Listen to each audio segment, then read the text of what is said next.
அவர் வந்து லேசர் சிகிச்சை பயன்படுத்தி புற்றுநோயையும் ரத்தத்துல ஏற்படக்கூடிய கோளாறுகளையும் கண்டுபிடிக்கிறதுக்காக அவர் கண்டுபிடிச்சாரு.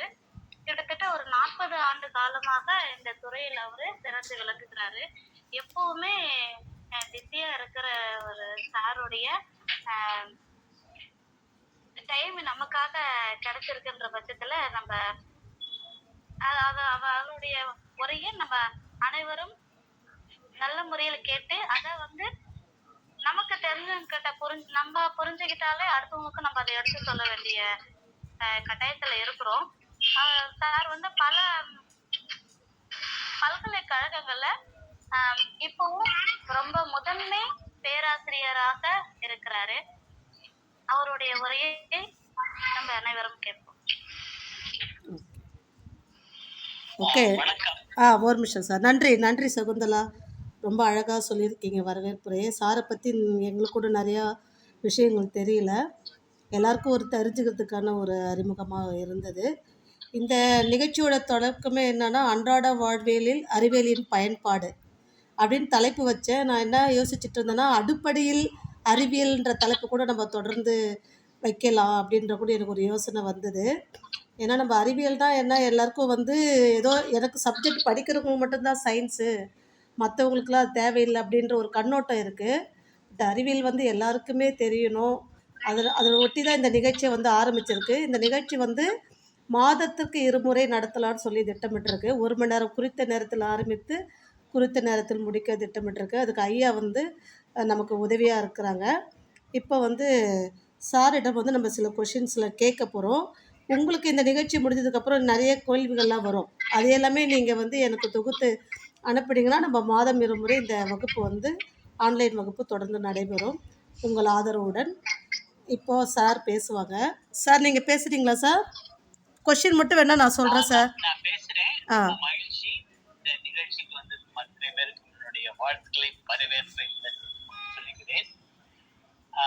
கேள்விகள் கேட்கிறது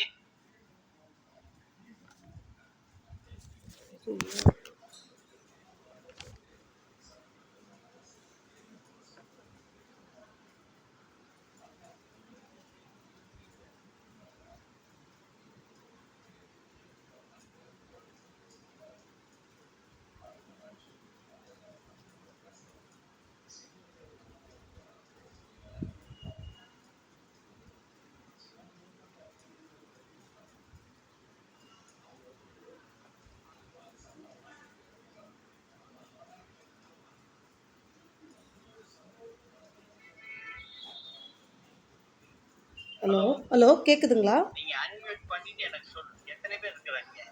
சார் ஒரு 15 பேர்கிட்ட இருக்காங்க சார். 15 பேர்.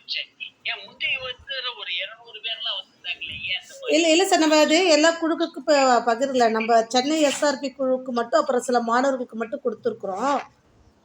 அது தொடர்ந்து அப்புறமா அம்பிகா மேம்கிட்ட பேசி அது என்னன்னு பண்ணலான்னு சொல்லியிருக்காங்க சார். அடுத்த தடவை என்ன செய்யணும்னா, எத்தனை பேருக்கு நம்மால ரீச் பண்ண முடியும் அவ்வளவு பேருக்கு கண்டிப்பாக சார். சரி, நீங்க பாத்துக்கங்க.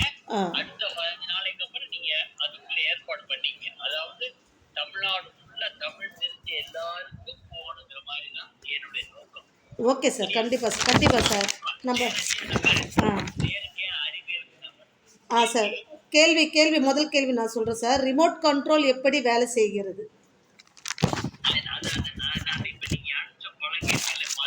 பார்த்தீங்களா? இதுல இருந்து ஒரு முன்னுரையா ஒரு வார்த்தை சொன்னீங்க. அடிப்படை அறிவியல் அடுப்பங்கரையில் அதுல இருந்து துவங்கலாம் நினைக்கிறேன். Okay sir. ரிமோட் கண்ட்ரோல் பத்தி நான் வருவோம். ஓகே சார், சரிங்க சார். மிக மிக முக்கியமான கேள்வி நீங்க சொன்னது. ஏன் நான் சொல்ல கேட்டீங்க முதல் நமக்கு தெரிஞ்சு நம்ம அம்மா அப்பா இவங்கெல்லாம் வந்து வீட்டுல சமையல் பண்ணும்போது என்ன செஞ்சாங்க, அவங்க விறகு அடுப்புல வச்சு எரிச்சாங்க இல்லையா?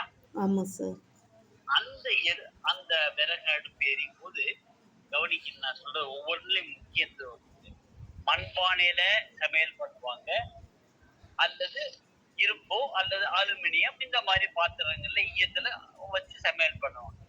அதை தூக்கி அடுப்புல வச்சுட்டு அதுல இருந்து சமையல் பண்ணி எல்லாம் செய்யறாங்க. இட்லி செய்யறாங்க, சாம்பார் செய்யறாங்க, எல்லாம் செஞ்சாங்க. அதுக்கு வேண்டியது அது என்ன ஆச்சுன்னா இனிமேதான் கவனிக்கணும். அந்த ஃப்ளேம் இருக்கு இல்லையா, அந்த ஃப்ளேம் வந்து எல்லோவா இருக்கும், மஞ்சளா இருக்கும், அல்லது கொஞ்சம் சிவப்பா இருக்கும். பச்சையா இருக்காது, ப்ளூவா இருக்காது. இது வந்து முக்கியம். அடுத்தாப்புல கொஞ்ச நாள் கழிச்சு என்ன ஆச்சுன்னா, விறகு அடுப்புக்கு பதிலா கெரசின் அடுப்பு வந்தது. அந்த கெரசின் அடுப்புல என்ன செய்வாங்க, ஒரு ஒரு கெரசின் அடுப்பு நீங்க எத்தனை பேர் யூஸ் பண்ணிருக்கீங்க? யாராவது கெரசின் யூஸ் பண்ணிருக்கீங்களா? இல்ல, நான் பண்ணிருக்கேன் சார். பண்ணிருக்கீங்க. அப்ப நீங்க கவனிச்சிருந்தீங்கன்னா தெரியும். அதுல என்ன செய்யறோம், ஒரு ஒரு பெரிய கொள்கலன் மாதிரி ஒரு டின் இதுல இருக்கும். அதுல கெரசின் ஊத்திட்டு அதுல திரிய அதுல நினைச்சிருக்க மாதிரி வச்சுட்டு அந்த திரிய மேல ஒரு 10 திரி கொண்டாந்து அதனுடைய நுண்ணியில இருக்கும். அதுல அப்புறமேல் நம்ம ஒரு தீப்பெட்டியை பத்தி வச்சு அது பண்ணோம்னா அதுல இருந்து ஃப்ளேம் வரும். அந்த ஃப்ளேம் கொஞ்சம் கவனமா அது சுத்திலும் வெவ்வேறு இது இருக்கும். ஒரு கவர் இருக்கும். அதாவது வெளிப்புறத்துல ஒண்ணு, உள்புறத்துல ஒண்ணு, 2 வட்டமான ஒரு அந்த வட்ட வடிவத்துல இருக்கும். அதுக்கு இடையில தான் இந்த திரியும். அந்த திரியில லைட் எரியும். அத மேல பாத்திரம் வச்சு சமையல் எல்லாம் பண்ணோம். இதுல ஒரு விஷயத்தை கவனிச்சீங்கன்னா தெரியும், அந்த உள்ள இருக்கிற வட்ட வடிவமானதுவோ அல்லது வெளியே இருக்கிறதோ ஒழுங்கா வைக்காட்டி ப்ளூ ஃப்ளேம் வராது. அது ஒழுங்கா வச்சா ஃப்ளேம் ப்ளூவா வரும். அதை கொஞ்சம் கோணல் மணலா வச்சீங்கன்னா அதே ப்ளூ ஃப்ளேம் எல்லோவாகவும் அல்லது ரெட்டிஷாகவும் இருக்கும். இதை கவனிச்சிருப்பீங்க. அது மட்டும் இல்ல, ரெண்டாவது அந்த திரியெல்லாம் பழசா போயிடுச்சுன்னு வச்சுங்களேன்,